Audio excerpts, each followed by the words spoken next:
excuse me, the meeting is being recorded for availability on YouTube. Our goal in creating ALI was to develop, in consultation with policymakers and other stakeholders, a 21st century vision and policy agenda for American global leadership, based on American interests and shared values. We focus on 5 pillars: advancing inclusive and sustainable economic growth, pursuing smart trade, leading on climate, meeting the China challenge, and promoting democracy, human rights, and rule of law. Our work on digital governance and trade really encompasses all those pillars. Earlier this year, we worked with a group of experts to develop a digital roadmap for the Biden-Harris administration and Congress. We issued our report, A Global Digital Strategy for America, that represented a culmination of that work. If you haven't already seen it, you can download it from our website, www.american-leadership.org. The report discusses the imperative for the U.S. to launch a global digital strategy to prepare for the post-pandemic future. The report stresses that such a strategy starts with investments at home to ensure that all citizens have equal and inclusive access to both technology and digital training and technology. Its recommendations underscore the importance of repairing relationships with allies and collaborating to establish a digital governance framework that embodies the values of democracy, transparency, and accountability.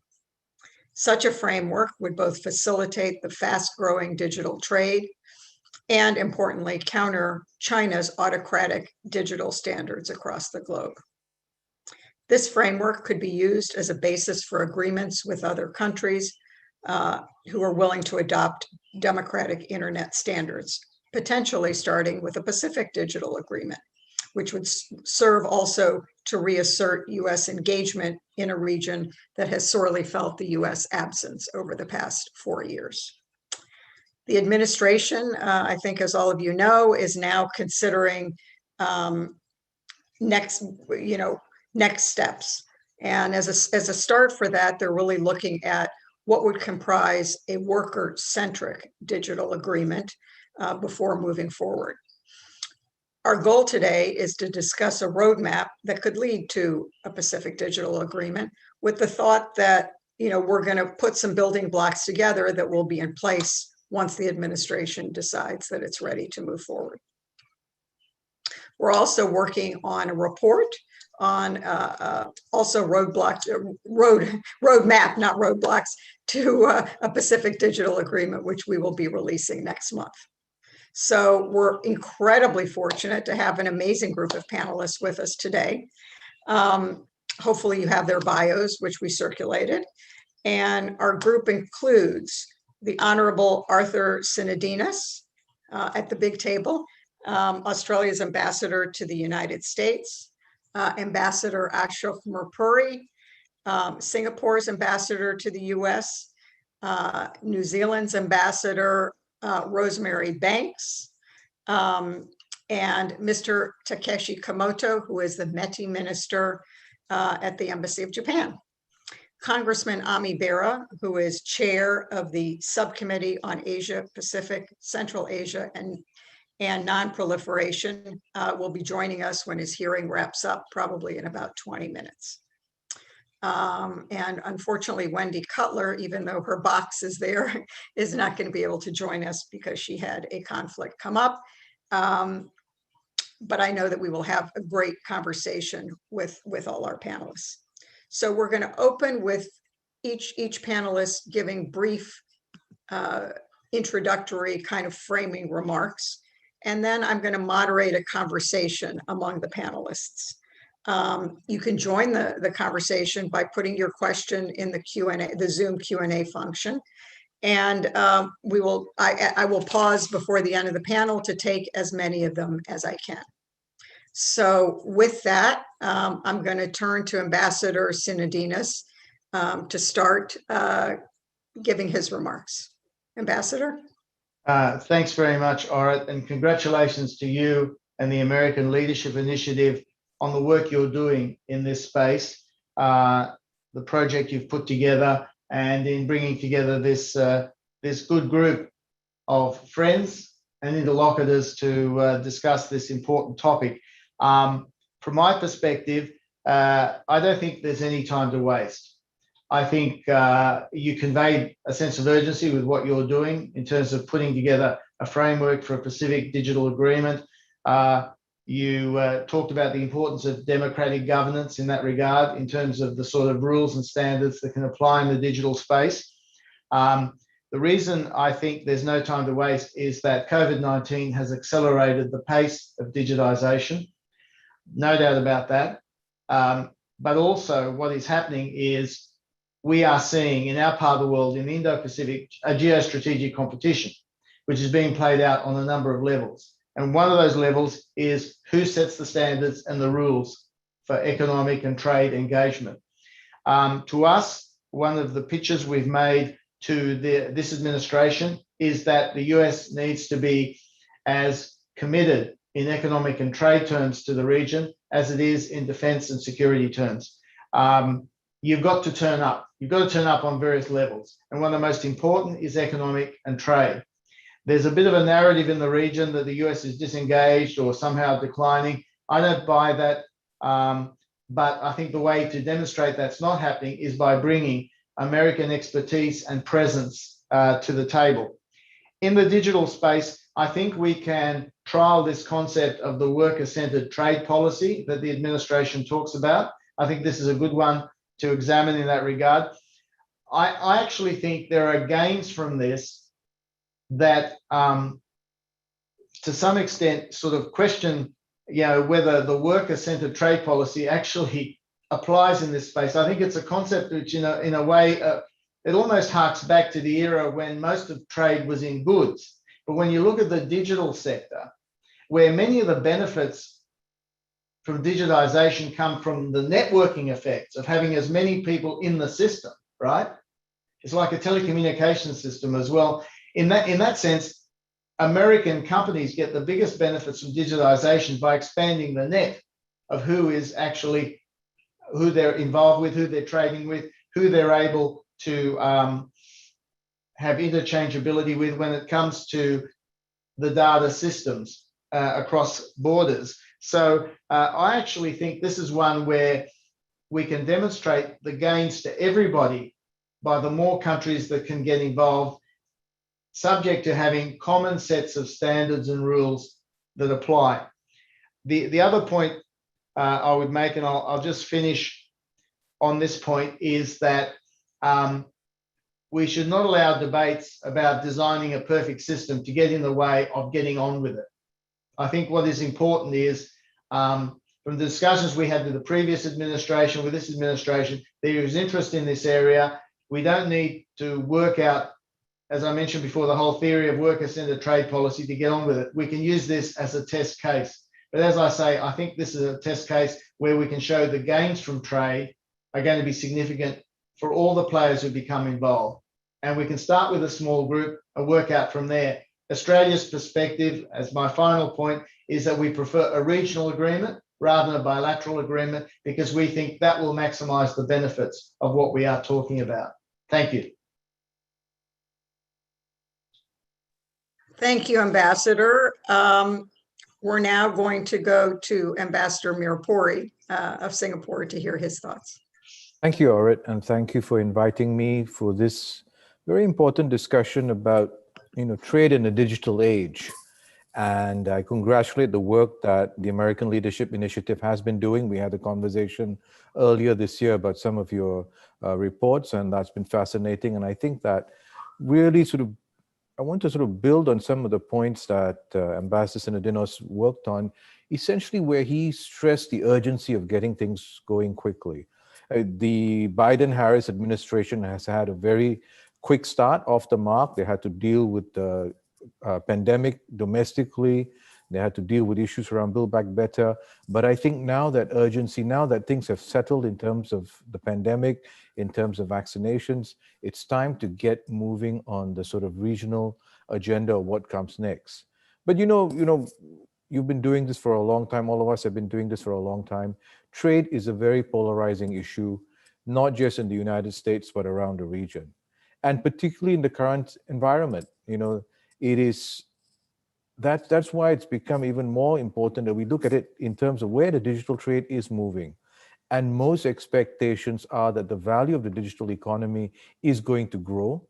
It's already significant, but it's expected to grow threefold in the next 5 years by 2025. And we need to sort of put in place the framework in which, with this digital revolution, we've put in place the proper modalities and the substance around trade. Now, Singapore started in these digital agreements a few years ago because we've always been, as a small country, very nimble in our trade strategy. 20 years ago, we worked around bilateral free trade agreements, including with Australia and New Zealand and Japan. We did the FTA with the United States. We worked around the P4 that eventually became the TPP. That nimbleness led to us to sort of embark on the digital economy agreement strategy with three real objectives in mind. One was to make sure that the trade rules and policies keep pace with the digital economy. In many ways, the economy was going ahead when we didn't really have the rules in place. The second was to create a new model of cooperation amid some rise of digital protectionism, which is also another risk.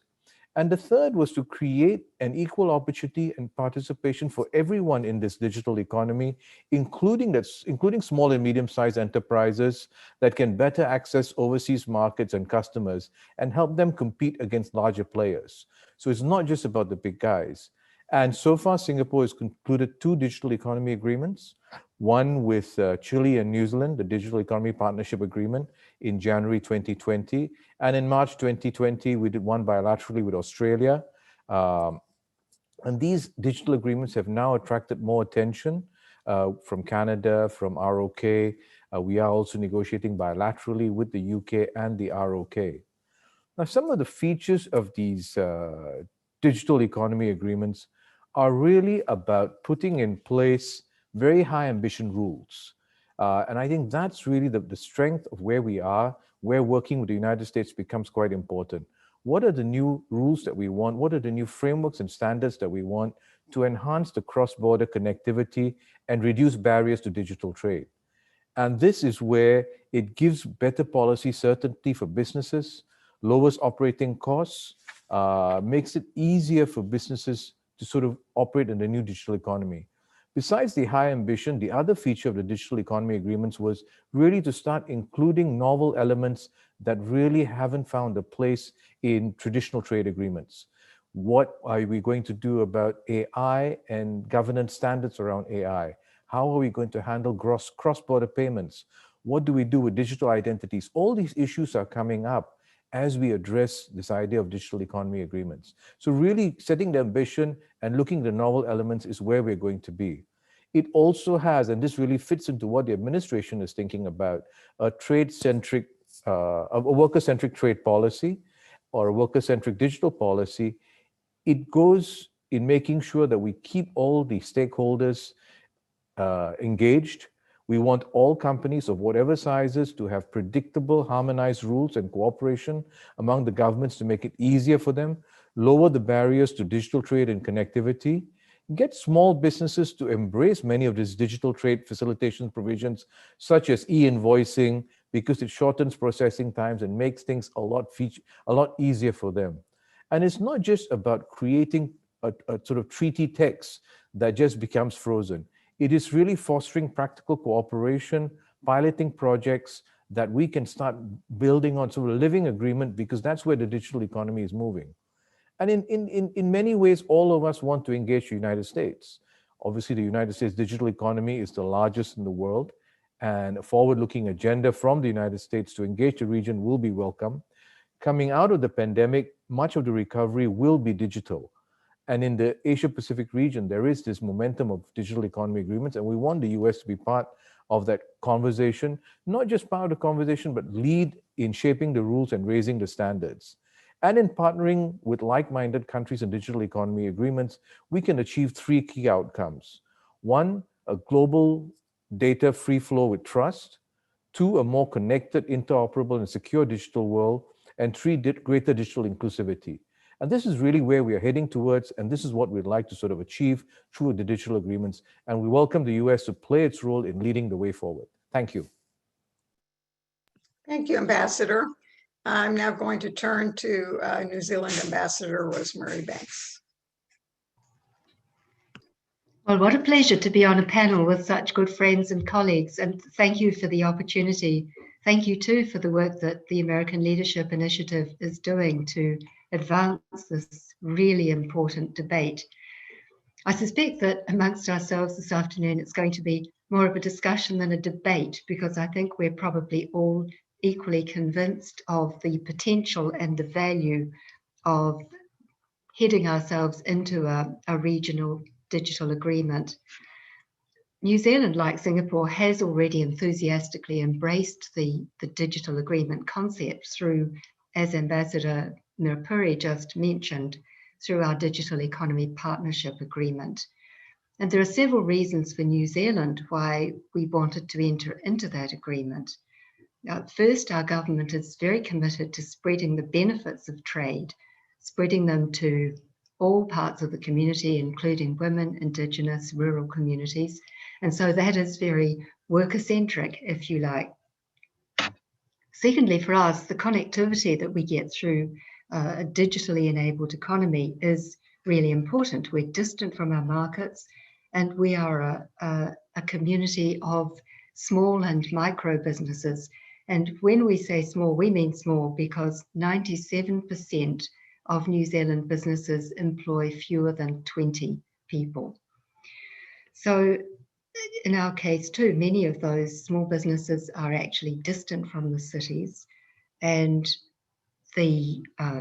what really helps them to participate fully in the economy, which of course we want them to do, is digital enablement.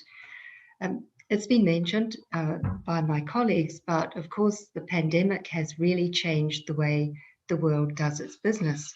So it is urgent that we make progress now, that we seize the opportunity that we have together to help our entrepreneurs, to help our businesses, whatever size they are, wherever they are, and whatever their area of focus, but to help them to overcome the obstacles to entering global markets. But we do need, as has been touched on, some rules of the road, and we do need to see our partner economies setting standards that we can be confident will facilitate rather than hinder trade. So just a few opening comments, but I think, you know, we're all equally keen and eager to see the United States enter into some form of agreement that would give the clear message to the region that we're all going into this new phase of our global economy with the strength of the US part of that. Thank you. Thank you, Ambassador. I'm now going to turn to Minister Komodo. Hello, I'm Takeshi Komoto, Economic Minister at the Japanese Embassy, seconded from Ministry of Economy, Trade and Industry, METI. I would also like to thank Orit and her organization, American Leadership Initiative, for inviting me to this event with distinguished panelists. I cannot agree more to what all the ambassadors said before me, and I'm not sure if I have anything to add. But speaking of digital trade, I am happy to say that I was one of the founding members to launch the WTO e-commerce negotiations in 2017. And believe it or not, it was not easy.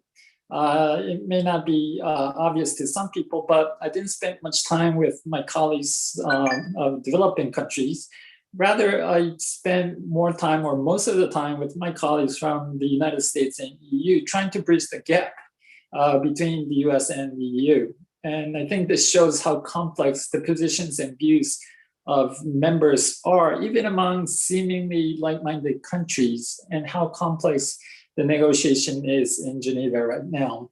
And also going back further in 2012, I was also another founding member to launch the RCEP negotiations, Regional Comprehensive Economic Partnership negotiations, which included e-commerce chapter. So we're seeing a growing number of digital trade or e-commerce agreements recently being concluded or pursued around the world.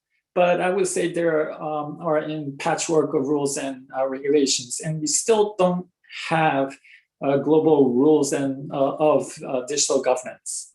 The latest OECD study, which was published just last week, found that there is no one single mechanism of digital governance, no surprise, but it also suggested commonalities are found, and there is a growing evidence of convergence, which is encouraging. The OECD study also points out that in facing new challenges, all principles of market openness can help.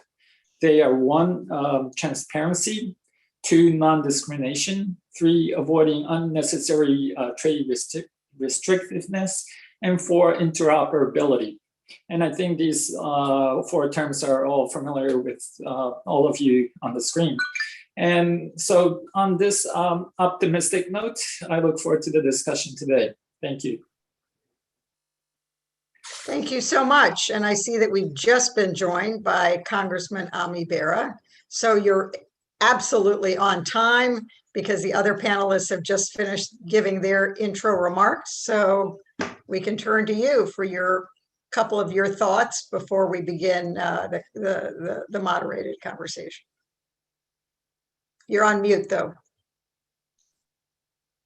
You would think after a year and a half on Zoom, we've remembered to turn the mute off. My apologies for being a bit late. Obviously, a lot going on in the region, and I'm excited to be on with this distinguished panel, as well as my 2 good friends, the ambassadors from New Zealand and Singapore. On this topic of a digital trade deal or some kind of trade deal, if I had, had you asked me 5 or 6 years ago, if I could change time, I would have suggested that we would have passed TPP, we would have then passed TTIP in the last Congress, and we would be spending our time in this Congress bringing these 2 deals together to create a framework for the movement of goods, services in the 21st century. Obviously, I can't revise history, so we find ourselves where we are, but in the realm of what's possible in the Asia Pacific region, and digital seems to be the most relevant area. When you look at some of the language that's contained in CPTPP, some of the language that's in USMCA, some of the language that's in the US-Japan deal, as well as language that's in bilateral deals and multilateral deals among some of the nations in the region, there's enough of a framework there that it gives us an opportunity to work on a digital trade deal amongst nations of the Asia Pacific. When you think about the conversation taking place in Congress, as well as as a member of the leadership of the New Democrat Coalition, it's an area that our chairwoman Susan Delbeni is very interested in.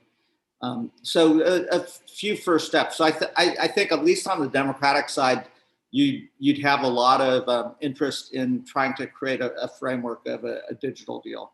I think you'd have real interest, from the business community to create that framework as well.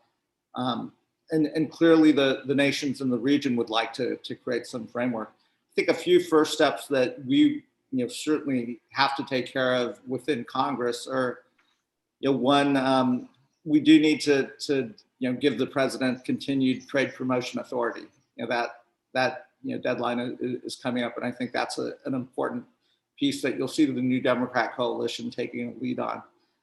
Two, how expansive do we want a digital trade deal to be? Will we include fintech? Will we include artificial intelligence, data privacy? And I would argue we should try to go big and set a high standard.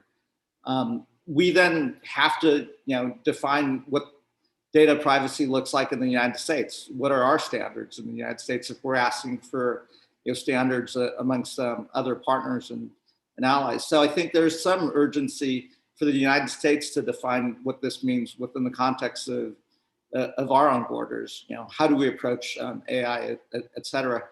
So, I'll keep my comments short, but from that perspective, I do think there's interest. I would imagine that there's bipartisan interest. As much as I'd like to say, let's take that interest and re-engage in TPP, that may be, too big a wish. Again, I don't, as someone who supported TPP, we still would like to see the administration move in that direction. But short of that, can we do something in the digital realm? And I think, certainly we should be aspirational in trying to get something done in digital. Thank you. So I'm going to pose a question to Congressman Bera, but it's a question that I then want everybody to chime in on and give their thoughts. So, we know that the administration is first focused on the domestic agenda. And as you said, we dropped out of TPP 4 years ago. We have not, we weren't that active in the region for the past 4 years.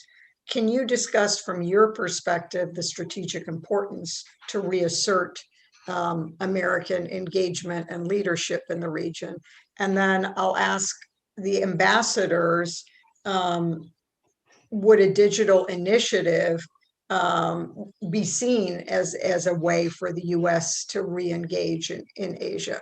Would it be well received in that sense? Is it enough? So I think that's a great question.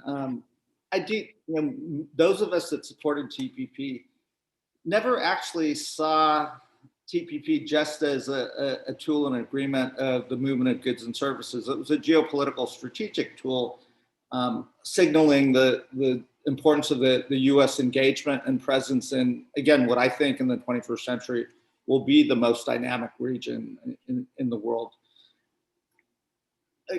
Obviously, we didn't get TPP done, and I think we'll look back and think about how we can move forward. I do think if we can get a digital trade deal done, given the importance that the digital economy is to the U.S. economy, I do think that would send a signal to the region of the U.S. engagement there, the U.S.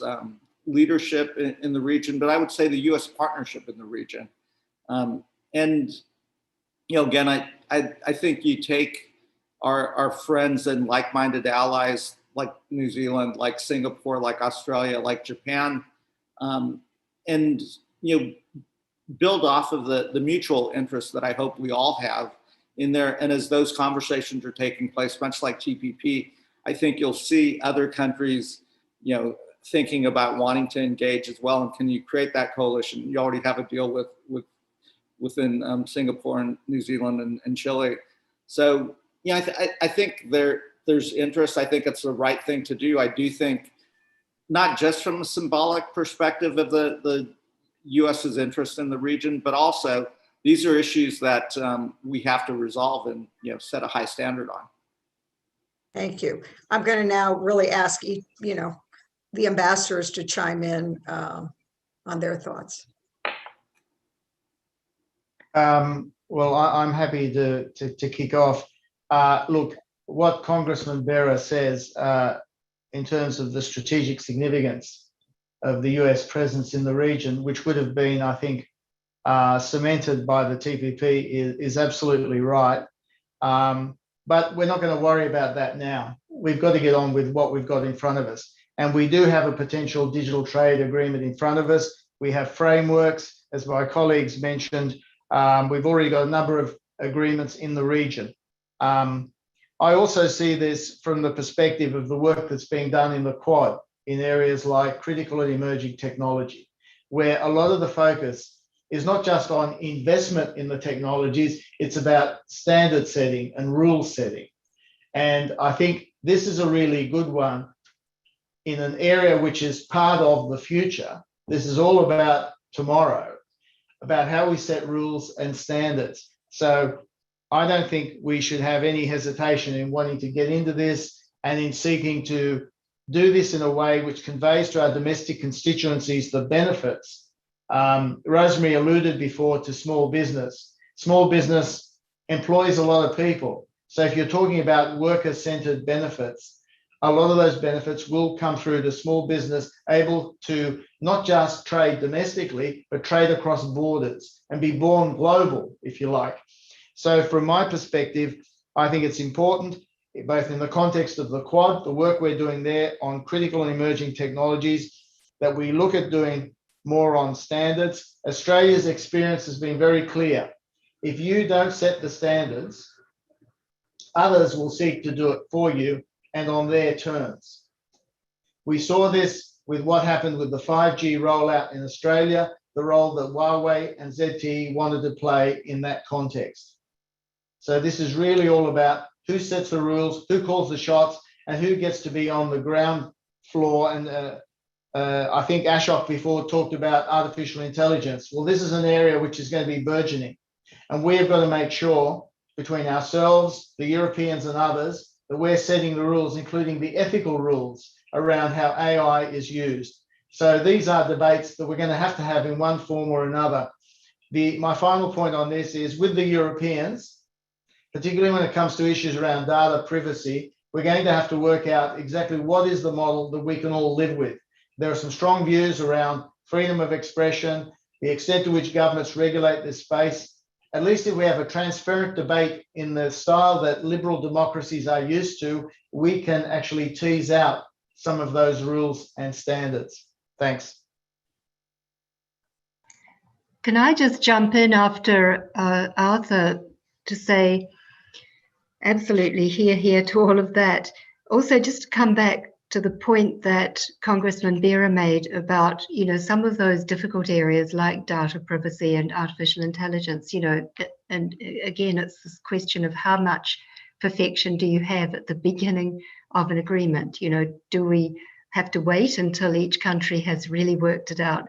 Or do we get ourselves into a trusted circle, which we would be, and work out some of those details in a living document as we go along, which is rather the approach that we've taken with the Digital Economy Partnership. Just coming back to your question, Orit, about, would it be welcome in the region or would it be enough?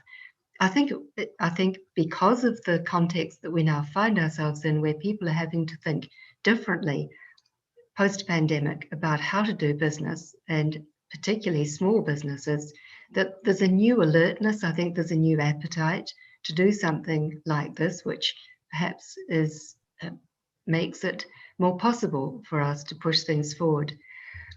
And there was one other thing I wanted to say, but I've forgotten, so I'm sure Ashok will pick up and say it much better. Thank you.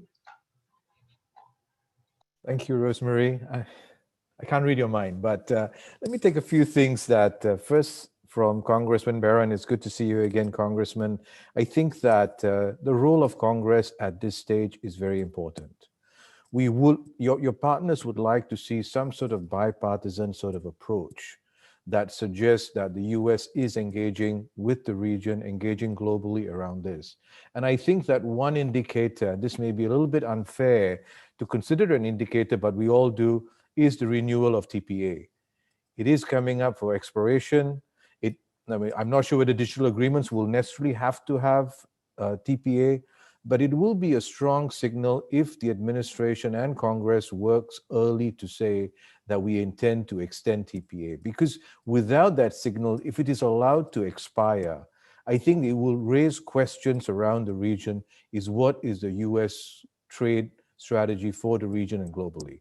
because, without TPA, and we saw that with TPP, if you remember, Congressman, it was only after TPA was given in 2015 that we really got into the urgent pace of TPP negotiations through the second half of 2015 into 2016, but ran out of time in order to have it ratified.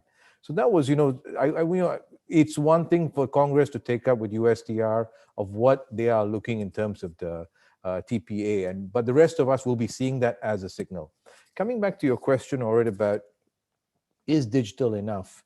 With every new administration, and this is the third administration I'm working with, there's a lot of enthusiasm and energy to keep the US engaged in the region. And whether it is TPP, whether it is a climate change policy, whether it is digital, we really have to go at the pace that the US is ready to accept. And maybe digital is, for many people, not big enough. Maybe we should be doing bigger things. But we really have to take it at the pace that we think that the US is ready to take on, and also take it at a pace where we see the global economy moving. And the global economy is moving towards digital. And while we start this off with a small group because we want to raise standards, I think what we'd like to see is a much more inclusive agreement that will bring other people along. Minister Komoto spoke about the JSI initiative at the WTO around e-commerce. That's important as well. But we don't want an exclusive agreement that leaves others out. There are other countries in Southeast Asia that are also part of the digital story. They may have some challenge now coming into sort of working around the rules, but we really need to create a high standard agreement and create a roadmap for others to move along so that it becomes something where it is US-led, US standards, but others come along in that. And there can be other things that can go into that, and how we frame it, what sort of templates we use. Do we use a sort of big agreement, as Congressman Berra says? Should we go big and try and put everything in? Or should we go into modular bits? That will really, as we get into discussions, find how easy or difficult some of these things are and move forward with that. Thank you.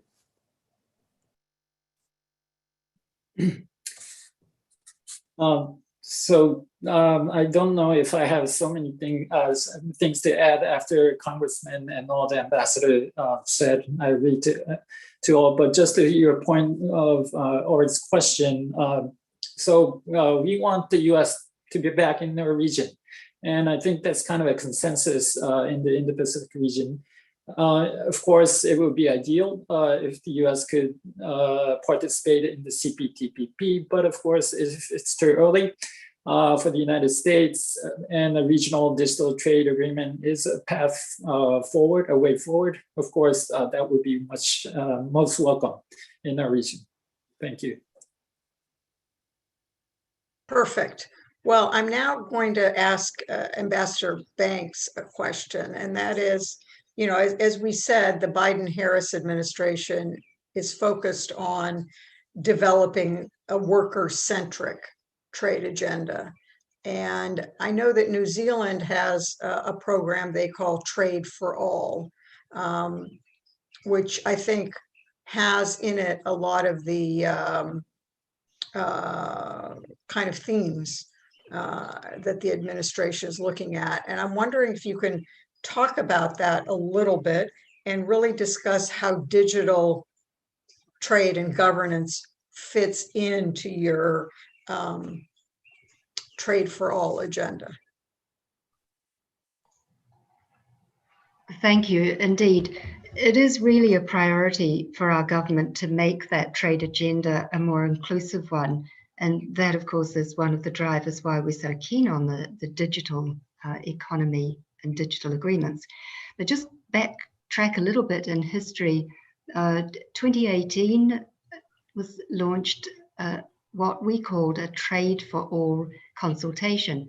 And what the government really wanted to do was to find out, what did people in the community, not just the usual, the usual suspects in the business community that everybody knows very well in a small country, everybody knows their opinions, but actually right around the country, reaching right down into small towns, rural communities, into women's business groups, Indigenous business too, which is now a very important part of our economy. And so what they really wanted to know was, what do these people want from their government in terms of trade policy settings? You know, where do they want to go? What are the problems that they are confronting? And what we heard very clearly from all of those groups that aren't normally consulted, and they all came out to speak, of course, as well, what we really heard was that enabling digital trade would be the thing that would help them most. Of course, there were other things they asked for, but that was principally it, because they wanted to have access to a wider range of consumers. They wanted to be able to launch globally, but they weren't at the sort of scale that would normally, through normal traditional channels of trade, allow them to do that.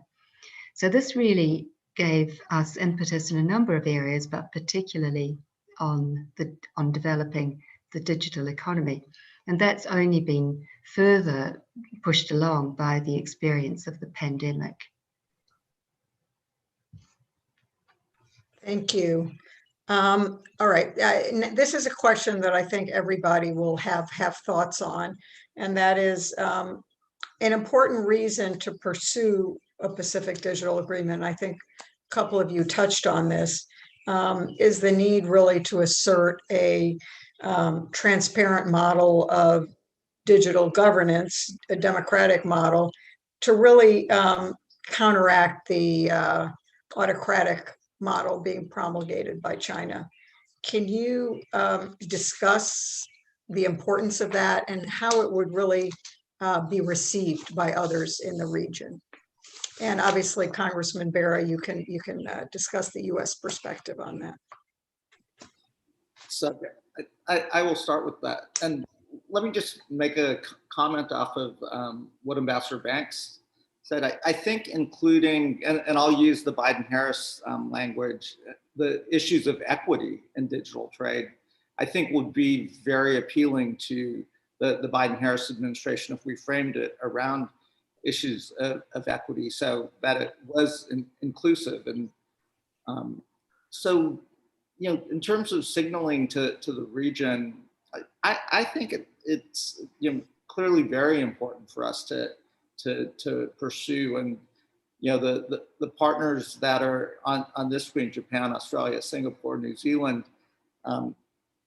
Obviously, you'd love to start with a high standard, but we shouldn't let that be a barrier to getting, you know, a relatively high standard, because I think in the existing trade deals that many of us have, it's a higher standard than currently exists. And if we can use that as a starting point, you know, it really does allow us to move forward. With regards to domestic politics, you know, the environment's different than it was, you know, 4, 5, 6 years ago. If you look at the Democratic coalition, which actually does seem more open to trade deals and more open to, you know, global commerce and accepting of this, whereas the Republican coalition, you know, that, you know, came together around President Trump may actually be a bit more resistant to globalization and you know, the interaction. So I think it, you know, Ambassador Mercuri touched on, I think, TPA and a reauthorization of TPA, or yeah, I think the most likely thing is we won't write a new TPA deal, but we will, you know, try to extend the existing TPA deal. I think that's the most likely outcome, and may not be easy to do, but I think this may be where Congress has to lead on this in pushing this forward, and then bring the administration along. I do think there's an opportunity to pull a coalition together, and I think there's, you know, it really is imperative for us to do that, because otherwise we leave a real big vacuum here that I don't think is in our interest as the United States, and certainly I don't think it's in the interest of kind of a rules-based order of goods and movement of goods and services in the digital realm. I guess the last thing, you know, everything often is couched in terms of a power competition with China, and it may not be a country power competition, but it might be a competition based on the values that we share, values of predictability, of privacy, of understanding and what those values are of democracy versus autocracy. And again, the partners on this panel, I think we all share a similar set of values, and we're all comfortable competing against one another, but we'd like to play by the same set of rules. Thank you. Ambassador Sinodinos, I know you spoke early on about the importance of really asserting democratic standards. I'm wondering if you want to comment on that. Well, what we've seen in the region is that nature doesn't pour a vacuum. The biggest trade agreement in the region at the moment is the Regional Comprehensive Economic Partnership, which was driven by the ASEAN countries with their free trade partners. And that includes Australia, New Zealand, Japan, Korea, and China. So China are saying at the moment that, we are in the middle of the biggest trade agreement in the region. And I guess it would probably, by weight of numbers and GDP and all the rest of it, be the biggest trade agreement in the world. They're knocking on the door of the Trans-Pacific Partnership. We don't know how serious they are, but they are. We don't think they would meet the standards of some of those chapters, including the digital chapters of the TPP. But the point is, they're saying we are engaged, we are involved. And I think that's why there's a sense of urgency with liberal democracies for the reasons that Ami Bera mentioned in terms of asserting democratic values. Although in the Indo-Pacific, you've got to be careful how far you push the values equation, because there are different countries with different systems, but they want a choice. They have to live with China, but they like the idea of the US being engaged in the region and giving them a choice. And then if there's a feeling that the US, which is investing at home, it's seeking to maintain its technological lead, is engaged with the region and willing to capitalize on the growth in the region, that's a very powerful message to them. So I think there are a lot of reasons why the US would really do its own leadership in the region a lot of good by being present and showing that this narrative of US decline and disinterest, which is being pushed by some actors in the region, is exactly wrong. My perception of the history of the United States has always been that all those times when it looks like you're going to count the US out, they always come back. They may be a bit slow, but they always come back, and they come back big. So I think that resilience is important, particularly at this juncture, because we are talking about digitization, which is underpinning so many of these industries of the future. Thank you. I'm now going to switch. I'm going to ask Ambassador Mirapuri a question, and that is, I think you all know that Asia really now has become a hub for digital agreements, right? We have CPTPP, which is the successor to TPP. We have, I think, the DEA between Singapore and Australia. We have DIPA between Singapore, New Zealand, and Chile. We have the US-Japan agreement. So there are a lot of different varieties out there. DIPA at this point has attracted, I think, Ambassador Mirapuri, you mentioned interest from Canada, Korea, and even the UK. Many of its provisions, though, are fairly aspirational and not really enforceable. So can you talk about the difference? Maybe a number of you could talk about kind of what you see as the difference and strengths of the different agreements, and what would be the best path for the U.S. in terms of moving forward. Well, thank you. Let me step back a little bit to take some things from the previous question and then answer the question now. I think strategically, the US has an opportunity today to play an active role within the region. It's really, the way that the region has looked at the US, and even say in things like vaccine diplomacy, everyone is looking, what can the US do next? as the countries to the region need more vaccines. It has always been the global leader in many things, not just in defense and security, but also in terms of the economic agenda, in terms of laying out the rules for everyone to do. And so there is a strategic opportunity for the US to step into. And this is where, I think that it is important for us is to look at what exactly are we trying to sort of regulate. Some governments are actually, as you come to data, some governments have different views about data. Many are still uncertain and want to restrict data flows. They want to insist that data must be only stay in national sovereignties. I think it's important that we work with them to explain to them the benefits of some of the advantages of having this movement of data, how it's important to have interoperable, secure digital frameworks, open frameworks that can function. And I think that is the key to where we think the US can play a key role. Now, you're right, Orit, we have got several agreements. Each one may be aspirational in some fashion, but in many ways, these are living documents, and we would like to raise the aspiration and then have people sign on to where they can. I think having a big agreement and then asking people to sign on first is going to take us a very long time. TPP took us 8, 9, 10 years, and we never really got to the end because it was such a big agreement. Maybe smaller bits, modular bits, aspirational in some fashion, but also easily digestible in others, can start creating a network of agreements around the region, whether it is DIPA, whether it's using the US-Japan or the Singapore-Australia agreement as fashions.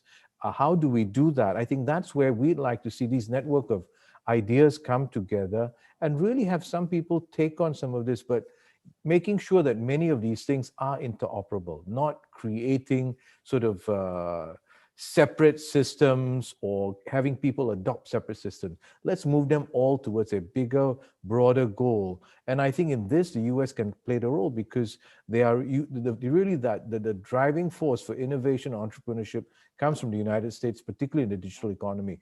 And we would like to see that. I mean, again, to Rosemary's comments about trade for all, we think digital inclusion is very, very important to bring people along. And we need to work to make sure that people are not left behind, even as we try and make these high standard agreements. Thank you. Thank you. Minister Komodo, do you have thoughts about how the US should proceed and which agreement might form the best kind of entry point for starting a regional agreement? Thank you, Ori, for the question. Can I also go back to the previous question as well? Please. Because it's important for Japan as well. So we don't name names, but Japan is very concerned with the digital protectionism and its proliferation in the region and around the world. And today we live in a world where there's no rule on global digital governance. And we need a set of global rules that reflect the value of democracy and free capital market. And we can't let rules that reflect an authoritarian value govern our digital space, which will not create free and digital space and only harm innovation and human rights. So to that end, in order to block other states to build walls at borders and hoard data within their countries, the provisions such as on free flow data and prohibition of data localization play a critical role. Another provision that is not included in the existing agreements, but that can be considered, in my personal view, for example, is a provision that prohibits unjust access to personal information by governments. And Japan is very happy to work with and discuss this issue to fight digital protectionism in the region and around the world. So, and coming back to your second question, I think Ambassador Nurpuri raised a good question, sort of the question of the issue of the trade-offs between level ambition and the membership, the number of participating members. So that is a very important issue. whether we would like to have a wider membership or more sort of a small group, but with a high ambition. And of course, so far as the content goes, if you're aiming high, the US-Japan agreement or DEA between Australia and Singapore can be a basis for this trade agreement if you're aiming high. But again, it may be difficult for other countries to join such a high standard agreement. And so again, we have to think about this trade-off. And for business-friendly mindset, it would be better to have a wider regional agreement rather than small group small group agreements. So that is something that we all need to consider with the United States and all of our like-minded countries. Thank you. Yeah, I think, one question, we have other questions to get to, but, something to think about is then if you have a broader agreement, how do you allow for other countries to kind of phase into that over time? Well, I wanted to change gear, and I have a question again to throw out to anyone who wants to answer it, and that is, so the administration has advocated a technology alliance with key countries in Europe as well. And as you all know, the EU proposed this Tech and Trade Council, which the administration has indicated it's interested in. How should a Pacific digital agreement really relate to a US agreement with the EU? And maybe I'll ask Congressman Bera to kind of give his thoughts, and then we can go around and get other people's thoughts. Great. I do think that this is a positive outcome, and certainly signaling the administration's interest in when the president goes to the G7 next month, and I think that they're meeting shortly thereafter. Again, I think the issues with a US-EU digital deal are a little bit different. The privacy standards and such that the Europeans are proposing, are issues that we're also going to have to grapple with here domestically. What is our privacy standard, and then how do we bring these two together? I think the difference between a transatlantic negotiation is it's the United States negotiating with one partner in the EU, if the EU is all on the same page. Whereas in a trans-Pacific negotiation, you'll have multiple partners. And listening to my friends, I do think we start with a high standard, but I think we make it flexible enough, because if we start with a lower standard, it's harder to go higher. If we start with a higher standard, as you're trying to be more inclusive and bring other countries in, it'll give us some flexibility. And if, as Ambassador Mpuri proposed, maybe it is a modular component that gives countries who may enter into this deal the chance to slowly over time add additional modules and agree to bring themselves to a higher standard. I think we probably have to think about transatlantic, US, Europe separately than US, a trans-Pacific, US Pacific partners. And I think that's probably the right approach. I guess the one last thing, and my colleagues may be more aware of some of this, but we do hear rumblings of the United Kingdom having an interest in potentially joining CPTPP as well, which would be interesting if that were to come about. And that again may give the United States some impetus to also think about how we get back in there. Yeah, fascinating dynamics evolving. I'm going to ask Ambassador Sinodinos if he wants to comment. Yeah, thanks. The thing about the Europeans is that they want to set the standards, right? And that's understandable. They have some strong views about what those standards would be. And there are some areas and Congressman Bera identified one around privacy where there'd have to be quite a bit of dialogue. But the main thing is to have standards that promote interoperability, right? Or mutual recognition, or whatever you want to call it, so that countries may not have exactly the same standard, but they're on the same page, if that makes sense. And if we can do that, we can maximize the number of countries that are observing a set of rules which create, where possible, a level playing field. I think it is important to have the Europeans in this enterprise. They are very big. The EU is a very big entity in its own right. It has the right sort of values. So I think it is important to engage them. But I think the US is quite capable of engaging them and also engaging our region. I don't think you need to be sort of, saying that there's got to be a sequencing here. I think we can proceed on both fronts, mindful of the potential commonalities. But I think within our own region, because particularly of the shadow of geostrategic competition, it is important that we continue to develop an agreement that is, as someone mentioned before, a living agreement, in the sense that it can have good standards, relatively high standards, but standards that developing countries and others actually see benefit in meeting because of the economic outreach it will give them. So I think having something to which countries can aspire, maybe led by a central core of countries that already have certain standards or meet certain standards, would be good. My final point is the Australia-Singapore agreement is quite a comprehensive agreement. It covers areas like financial services, which is, and fintech and the like, which are burgeoning areas. So I think we can cherry pick to some extent good features from some of these high-level agreements and then see how they look together.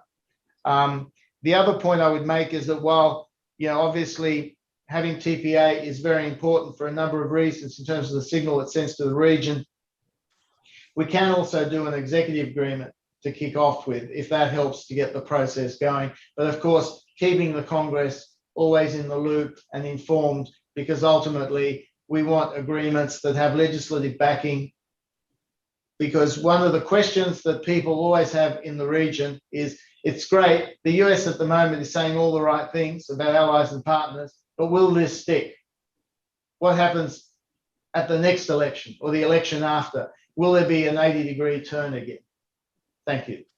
That's we haven't gotten to questions yet, but that's actually a question that was posed, I think, by probably most of you know Josh Meltzer with the Brookings Institution, who's written a lot about digital issues. And he said, how does the panel assess and manage the risk that a new administration could change their mind? And I wonder if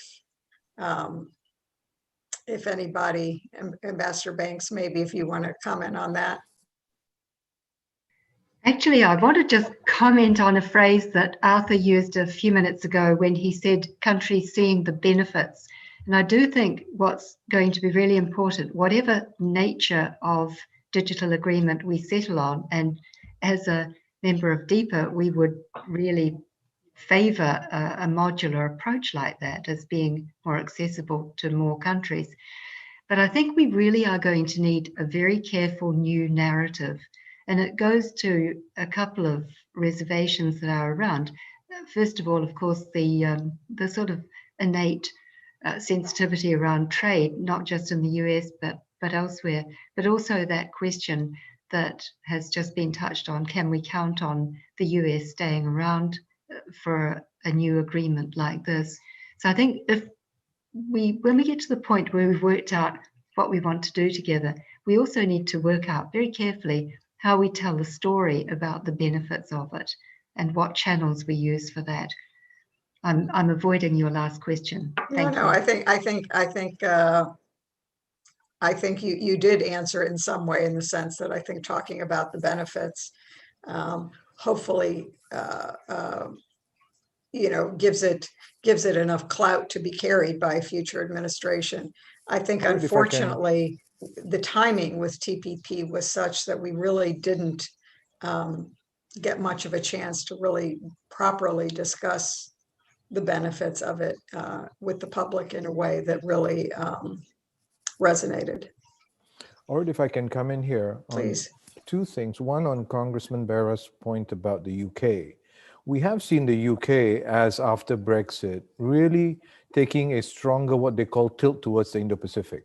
And it's not just a military and security tilt, it's also an economic tilt. They have engaged more actively with ASEAN, and we intend to make them a stronger partner of ASEAN. I think that will be helpful for ASEAN as well as the UK.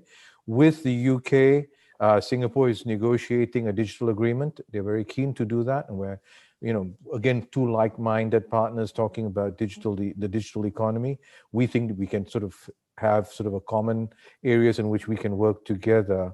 And again, there has been talk of the UK joining the CPTPP at some point. I don't know how far advanced that is, but it'll be something that I think the CPTPP countries would welcome. Again, as a free trading country, I think the British will bring some value to that. And then on sort of how compelling can we make the agreement, any digital agreement, that it will, survive changes of administrations. Singapore actually started discussing a bilateral digital agreement with the previous administration, and they were very keen.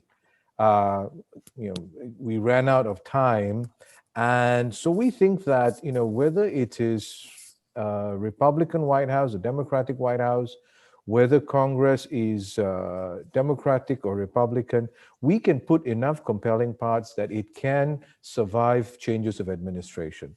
Because when we were sort of discussing the bilateral agreement with the previous administration, they were very keen to move quickly. And I find even in current conversations with this administration, as they're settling in, they're curious about it and they want to take it forward as well. So I think that there is enough, we have to make it enough in there that it will sort of, members of Congress or administrations will not go and say, this is not useful for the United States and we're going to step away from it.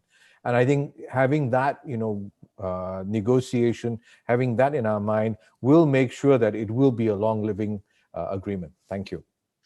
Yeah, and I think you're absolutely right. I also just wanted to add that I think that that's an important reason to include the worker-centric provisions, inclusion, equity, other things that we've discussed, because I think, that gives it more staying power and makes it less politically fraught, I think. Mr. Minister Takeshi? Yes, so if I can come back to your question regarding EU, since Japan has a very close dialogue and consultation with the European Union. So I'm not sure whether the Tech Council itself proposed by EU will discuss digital trade items, but I understand that the EU shares the same goal of fighting against technologies and rules based on authoritarian value, and the EU shares the same goal, our goal of developing a trusted technology and rules based on our value of democracy and free capital market. Between Japan and the United States, Prime Minister Suga and President Biden agreed to work on advanced technologies as well as digital trade in their meeting last month in DC.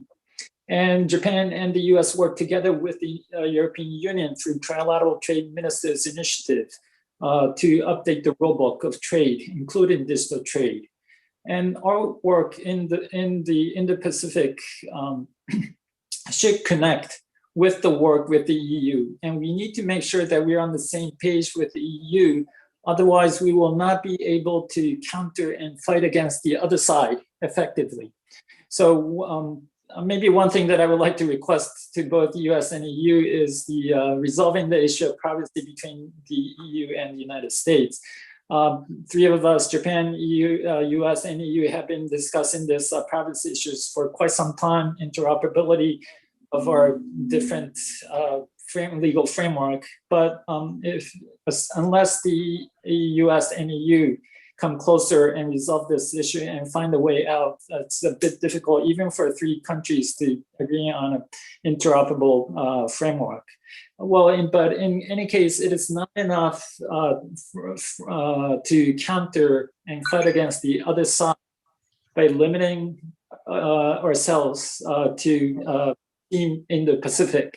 We also need you and your countries to be on our side and be on our team. So even when the Indo-Pacific team advance our initiative, we always need to keep in mind a way forward to connect and integrate our work and their work to fight against the other side effectively. Thank you. Thank you. I'll just toss in one of the questions actually is about the issue for Minister Komodo. You had raised the issue of privacy, the privacy difference between the U.S. and the EU, and Ellen Frost actually asked, where does Japan stand? Thank you very much. And maybe not many know, but Japan has a legal framework for personal information protection, law of personal information protection. And I don't hear any US companies complain about our legal framework. But at the same time, our legal framework has an adequacy decision from the EU's GDPR. So there is a middle ground. So maybe to Congressman Bera, maybe you can study and copy and paste our law on our US law for legislation. You know, or if I can play off of Minister Komodo. I do think, you know, a first step really is the U.S. coming up with our own privacy standards. I know California certainly, you know, at the state level, we've come up with privacy standards, but I really do think if we're going to engage and resolve some of the differences with the EU, we have to have our starting point defined as well. And we'll take a look at Japan's privacy standards. And if it's as easy as cutting and pasting and getting 219 votes in the House, then I'm all for it. So, do you think, I'll just add, do you think that it's possible that the Congress would pass a federal privacy standard this session?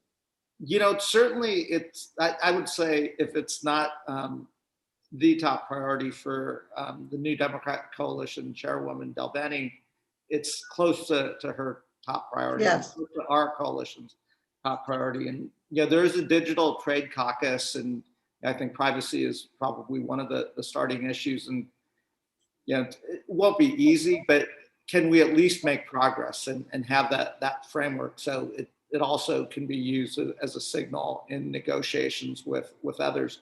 Going back to your previous question, you know, it's my hope that, you know, historically the U.S. took a long-term approach, and you know, to the region. It was always a country that could be counted upon. Obviously, the last 4 years were a departure from our normal approach. I think how I'm certainly thinking about it as chair of Asia and the Pacific is on most policies that we're putting forth, can we build a Democratic and Republican coalition? So, you know,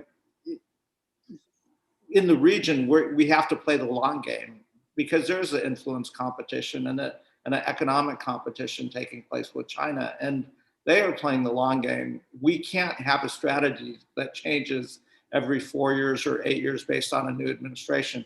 We can't have a Democratic or Republican approach to the region as well as to the world. You know, when it comes to foreign policy and geopolitical engagement and commerce, we have to have an American strategy that, you know, and I think that's the conversation that's taking place. Obviously, politics are politics, but when we're engaging with the rest of the world, we have to have a strategy that, you know, partners and allies can count on, as well as adversaries understand what they're dealing with.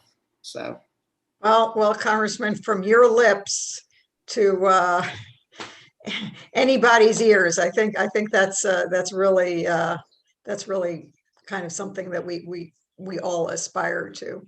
I'm going to go through a few of the questions. Some of them have already been answered in the discussion, but we'll do kind of a quick round robin. So one question. Obviously, Australia and Japan are part of this Indo-Pacific Quad initiative. Does that have a role to play in a digital agreement? I don't know if Ambassador Sinodisis, you want to take a crack at that? Yeah, thanks. As I mentioned before, the Quad has 3 working groups, one of which is critical and emerging technology, and that is about setting rules and standards in emerging areas. And I think that neatly complements the sort of discussion we're having about what we do in the digital space. So I think that Quad discussion will provide a vehicle for taking some of this forward. But I think the approach that's being taken there is that anything that is done is an open approach rather than an exclusive approach. I know Singapore and New Zealand in particular have been assiduous in talking not just to the previous administration, but this administration about what is possible in this area. So I think we can actually use the Quad and some related mechanisms to move the debate along. And the US is, I think, very serious about that debate. I think they have to set the standards in some of these tomorrow industries, if I can call them that. And digitization is a very important aspect of that. So I believe we'll see progress on that front, and it'll complement what other initiatives are being taken in the region on this front. Yeah, I was going to say, because as I think, as you know, India has not been terribly forward leaning on data regulations around data. But what we're finding in the context of our work in the Quad is, and also bilaterally, is India expressing a lot of interest in some of the work we've done on critical technologies and areas of telecommunications and the like. So I think they are quite interested in the approaches we're taking. They're also looking at what the prospects are for them to promote domestic capacity in some of these areas. So if you like, they're looking at how they learn from us and others to the extent there's a bit of technology transfer involved, and how they then use that to promote domestic capacity in some of these areas. Great, terrific. Okay, another question, I'm going to direct this to Ambassador Banks, concerns APEC. Obviously, New Zealand is hosting this year. And one question is what role can APEC play in moving kind of a digital agenda forward? Thank you. I think the role that APEC can play is what it usually does, and that is just trying to accelerate a discussion, providing a wider forum where there's no commitment, where people can explore the possibilities. APEC hasn't made a great deal of progress over the years on the digital side, that has to be admitted, but it's certainly a big ambition for us as chair this year to be able to give that a good push, again, because it's part of our pandemic recovery for everybody as we see it. Another question for Congressman Barra. And I think we've touched on this a little bit, but obviously the US-Japan agreement was an executive agreement, did not go through Congress. How would Congress feel about another executive agreement? And then obviously we've also touched on reasons that it may be good to have something that actually does pass Congress. So your thoughts on that? You know, I think I'm in line with Ambassador Sinodinos, that if that's the starting point, if it gets the ball moving forward with an executive agreement, that's better than nothing. That said, I would hope that, you know, we within Congress can find it amongst ourselves to put together, you know, working with the administration, a legislative piece, because I do think if Congress is on board and we do pass something legislatively, then it becomes much stronger and much harder to undo. Executive actions, as we've seen, you know, certainly can last for a long time, but it can quickly be undone by a new administration. So if executive action is the starting point.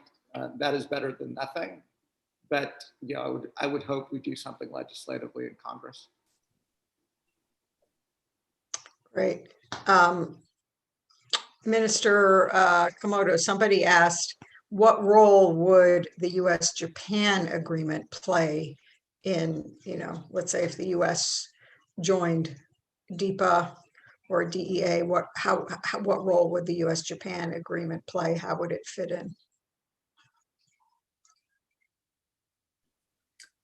Thank you for the question. So the U.S.-Japan agreement, which entered into force January 20 last year, is a very high standard agreement, which is very similar to e-commerce digital trade chapter of the USMCA, and it does not have provisions, articles on, for example, artificial intelligence like DEA in Australia and Singapore, but it is a very high standard agreement. And again, if we are aiming high for this regional digital trade agreement, it will serve as a basis, sort of the mothership of regional digital trade agreement, Pacific digital trade agreement.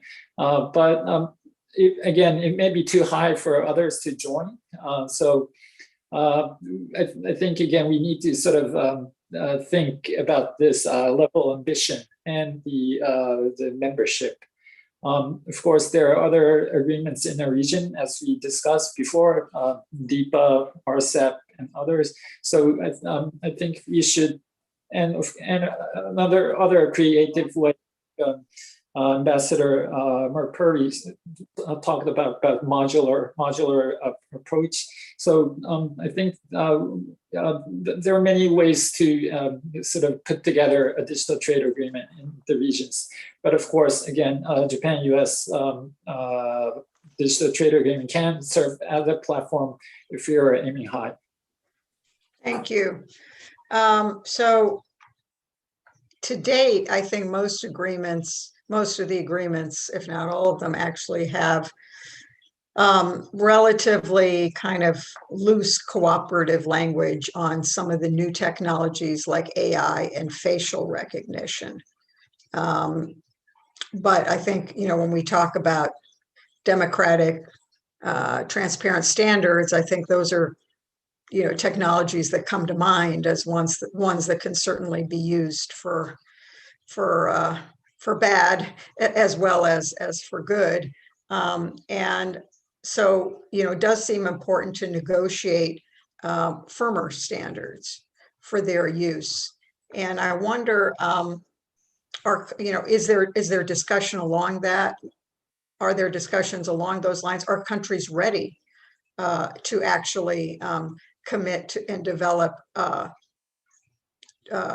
firm standards for AI, facial recognition, and in fact, other technologies that are new ones that may come along? All right, if I can come in here, I think we're quite ready to discuss the ethical uses of AI. I think that is an important conversation.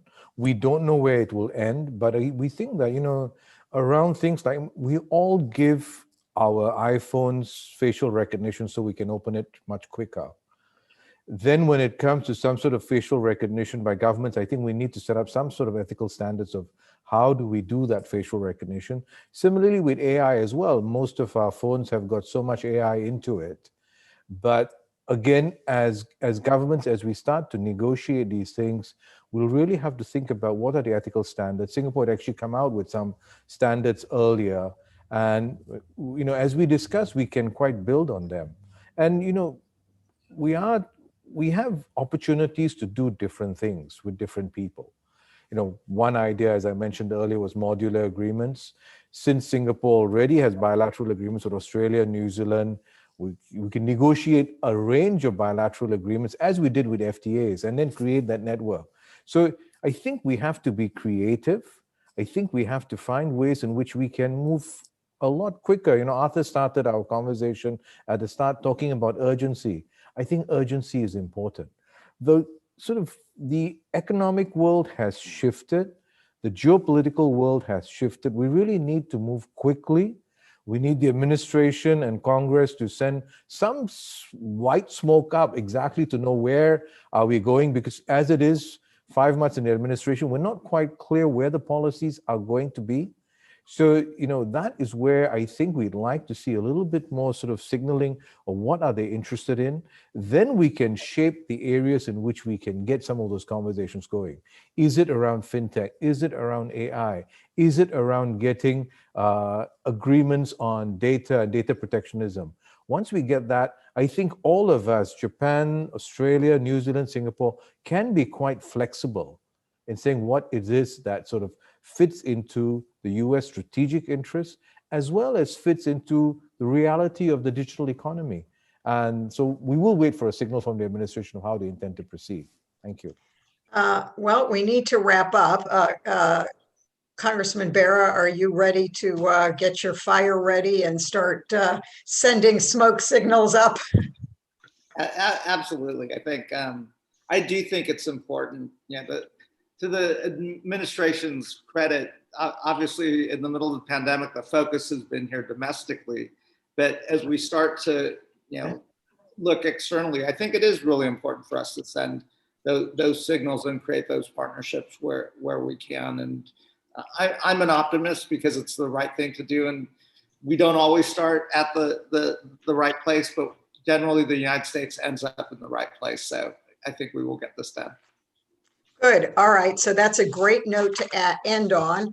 And I think we got to all the questions, but we'll take a look. And if we didn't, we'll do our best to maybe follow up on those questions. First of all, heartfelt thanks to all the panelists.